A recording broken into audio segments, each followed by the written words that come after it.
Cette semaine, j'aimerais vous raconter une histoire. On va se rendre en Pologne au XVIIe siècle dans la ville de Cracovie. La communauté juive est alors une des plus grandes, une des plus actives au monde. Le Hav Bet Din de la ville, le président du tribunal rabbinique, c'est Rabbi Yom Tov Lipman Heller, plus connu sous l'appellation de Tosfot Yom Tov, le nom de son commentaire sur la Mishnah. C'est un des plus grands érudits de l'âge d'or de la communauté juive polonaise. C'est une période qui s'étend jusqu'à la fin de la première moitié du XVIIe siècle.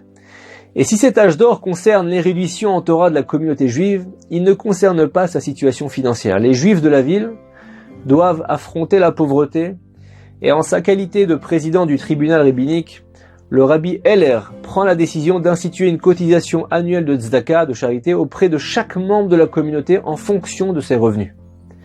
Cette mesure est rapidement suivie d'effets et permet de réduire considérablement la précarisation de toute la société juive. Il se trouve qu'un homme d'une très grande richesse, Yossele Lavar, habite dans cette ville. Yossele à Kamtsan en hébreu. Pourquoi ce surnom de Yossele Lavar? Parce que cet homme, malgré sa fortune, ne verse pas un shilling de sa contribution annuelle à la tzedaka. Rabbi Heller est prévenu par son secrétaire des refus répétés de Yossele de donner de la charité. Rabbi Heller décide d'aller rencontrer l'homme pour comprendre ce qui se passe. Et le Rav en personne essuie un refus. Le Rav en personne. Le Rav se vexe pas.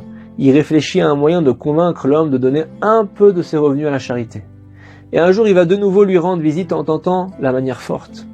Rav Heller l'avertit. Yossele, si tu continues à ne pas donner à la communauté ce que tu lui dois, ça veut dire que tu t'en exclus toi-même. Je te souhaite une longue vie, mais après ton décès, tu ne pourras pas être enterré dans le cimetière juif de la ville puisque tu refuses de partager le destin de la communauté, ta communauté, de Cracovie, de ton vivant. Tu pourras seulement être enterré à la limite du cimetière. C'est une décision difficile à annoncer pour le Tosfot Yom Tov, comme on l'appelle, mais surtout à entendre pour ce Yossele en question.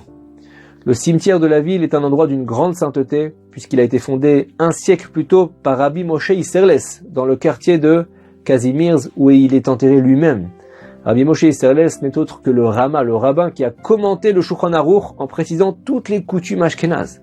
C'est grâce à lui que le Shulchan Aruch a atteint son statut de référence universelle pour la halakha, la loi juive. On comprend donc qu'il est assez difficile de refuser d'être enterré dans l'enceinte de ce cimetière. Le Tosfot Yom Tov est certain qu'avec une telle décision, Yossele va enfin accepter d'aider les personnes les plus pauvres de la ville, surtout que ça n'aura pratiquement aucun impact sur sa fortune énorme.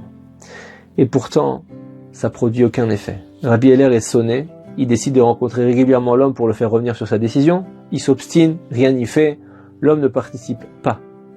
Les années passent, Yossele décède. Le Rav hésite à l'enterrer aux limites du cimetière, mais la communauté est tellement écœurée par son comportement durant toute sa vie qu'il crie devant les fenêtres du Rav. Tous ils crient, Rebbe, vous avez donné votre parole, on exige un enterrement de Yossele en dehors du carré du cimetière du Rav Rema. L'enterrement a lieu, Yossele est enterré à la lisière du cimetière, et sans rien dire à personne, Rav Heller récite à compter de cette date le Kaddish, la prière pour l'élévation de son âme. Quelques jours plus tard, on toque à la porte de Rabbi Heller. Le Rav ouvre, il est très surpris de voir de très nombreux pauvres se présenter devant lui. Et à peine le Rav a-t-il ouvert que les pauvres s'exclament « Rebbe, on n'a plus de quoi manger, donnez-nous de l'argent ». Le Rav les fait patienter, il consulte les registres de dons à la tzedaka, mais il ne voit pas de manquement particulier au versement de la cotisation de la communauté vers les pauvres. Il demande à son secrétaire « Mais il y a un besoin de tzedaka particulier en ce moment, il y a une erreur dans la tenue du registre ». Le secrétaire est formel. Tout est à jour, on a collecté le montant nécessaire au bon fonctionnement de la communauté, on a tout donné. Le Rav, il est étonné. Mais il n'y a pas d'autre choix que de répondre aux besoins des demandeurs. Et dans la minuscule remise de son domicile où la collecte est centralisée, il tend quelques maigres bourses aux indigents, il le remercie, etc. Une semaine plus tard, bis repetita. La scène se reproduit, les personnes nécessiteuses se rendent au domicile du Rav Heller et le supplient, Rav, on n'a plus rien. Nos enfants ont faim. Rav y répond une seconde fois à cet appel exceptionnel, inattendu, mais cette fois-ci la situation est un peu plus durée. Si ces sollicitations se répètent toutes les semaines, tout le système d'entraide de la communauté va être déséquilibré et va éclater. Il fait le point avec son secrétaire et il décide le lancement d'une enquête auprès des demandeurs pour comprendre ce qui se passe. L'enquête est rapidement conclue, le secrétaire vient présenter les résultats au Rav Heller. Le secrétaire est blême, tout blanc. Il dit, Rav, asseyez-vous, ce que j'ai à vous dire est pas facile à entendre. L'homme qui est décédé, Yosef Lavar, enfin, je veux dire, Yosele Akamtsan Akadosh, le saint Avar, Yosele Atzadik, Yosele le juste, le Rav le coupe, il dit, attends, je comprends pas. C'est quoi tous ces superlatifs? C'est pas comme ça dans la rue qu'on l'appelait. Il est strictement interdit de donner un surnom, et je l'avais répété à la communauté, mais elle s'entêtait à l'appeler Yosele Lavar. Le secrétaire reprend la parole péniblement. Il avale sa salive et il dit au Rav, cet homme qui est décédé il y a quelques semaines, nous donnait presque chaque jour en secret de l'argent pour que nous puissions acheter de la nourriture. Mais maintenant qu'il n'est plus là, de très nombreux pauvres se retrouvent pris au dépourvu. Et là, en entendant ces hommes parler, le Rav est bouleversé. Est-ce que son secrétaire se serait trompé? Il court sur les registres et il note en effet qu'une très importante somme d'argent était déposée il y a encore quelques semaines dans la caisse de bienfaisance, presque tous les jours. Raveler n'en revient pas. Yosele, que tout le monde croyait radin, était en fait un tzaddik caché. Un juste qui aidait de nombreuses personnes en secret. Il n'a jamais voulu rien dire au Rav pour donner la tzedaka selon le plus haut niveau possible dans l'anonymat le plus complet. Il ne sait pas à qui il donne et ils ne savent pas, eux, ceux qui reçoivent, de qui ils reçoivent. Le Rav laisse passer quelques instants et il réalise sa terrible erreur. Deux questions maintenant lui viennent.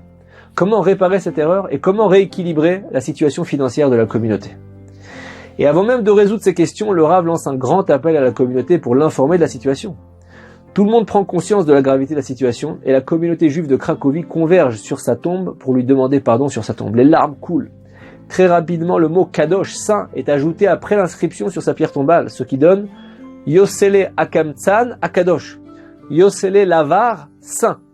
Et quelques jours passent et la question de l'entraide est rapidement résolue. Yosele a laissé un important héritage à l'attention de la caisse de bienfaisance, ce qui va permettre de tenir les comptes à l'équilibre pendant quelques années sans presque aucune difficulté. Mais maintenant, comment réparer ce qu'il a subi? Faire une exhumation, déterrer le défunt, relocaliser la tombe dans l'enceinte du cimetière? C'est une opération très complexe qu'il faut éviter, particulièrement à l'époque où les techniques funéraires étaient encore assez rudimentaires, simples. Et après quelques minutes de réflexion, le Rav convoque les hommes de la Chevra Kadisha, les pompes funèbres. Il leur annonce « Je vous demande d'être enterré moi-même, donc à ma mort, à la limite du cimetière, à côté de ce tzaddik dont la vie a été un immense récède, dans la plus grande discrétion et sans rien attendre en retour. Ce sera un honneur pour moi et une façon éternelle de demander pardon à Yosele. » Quelques années plus tard, le 19 avril 1654, Rav Yom Tov Lipman Heller décède. Toute la communauté pleure et l'enterre, selon ses dernières volontés, à côté de Yosele, à la limite du cimetière Rama de Cracovie. Mais cette histoire extraordinaire n'est pas terminée. 3 siècles et demi plus tard, il y a quelques années aux États-Unis, un grand colloque est organisé dans une université. Ce colloque a pour thème les différentes religions.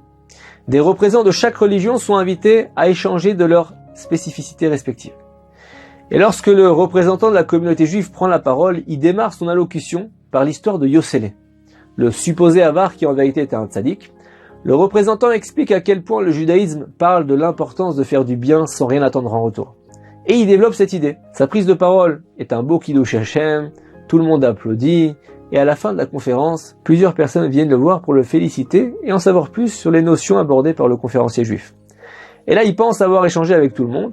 Et puis là, un homme vient le voir ensuite et lui dit « L'histoire que vous avez racontée m'a rappelé des souvenirs d'enfance. Avant de mourir, ma mère m'a révélé qu'elle était juive, rescapée du nazisme, et après la Seconde Guerre mondiale, elle est arrivée en Amérique et elle a cessé toute pratique. Elle m'a aussi parlé d'un de ses ancêtres. Et l'histoire de mon ancêtre correspond exactement à celle que vous venez de raconter. » Le conférencier ouvre grand les yeux et lui dit « Monsieur, si votre mère était juive, vous l'êtes aussi.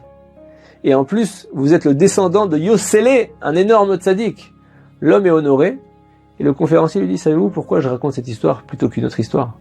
Parce que je descends moi-même du Tosfot Yom Tov, le Rav qui par erreur a fait enterrer Yosele à la limite du cimetière.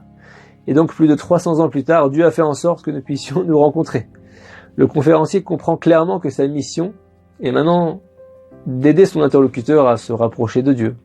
Et l'auditeur de la conférence est ému d'un tel concours de circonstances. Il décide de s'investir dans la recherche de ses racines et du judaïsme. Baruch Hashem, cet homme-là a fait depuis Teshuvah, il s'est marié, et aux dernières nouvelles, il a commencé à fonder un foyer de Torah. Combien d'enseignements on peut tirer de cette histoire? Le bien qu'on fait, surtout dans le plus grand des secrets, n'est jamais oublié du ciel. Même des centaines d'années plus tard, on peut encore en récolter des fruits. Veillons également à ne pas juger notre prochain trop vite. Cette leçon, on l'apprend d'un des plus grands rabbins de notre histoire, le Tosfot Yom Tov. Shabbat Shalom.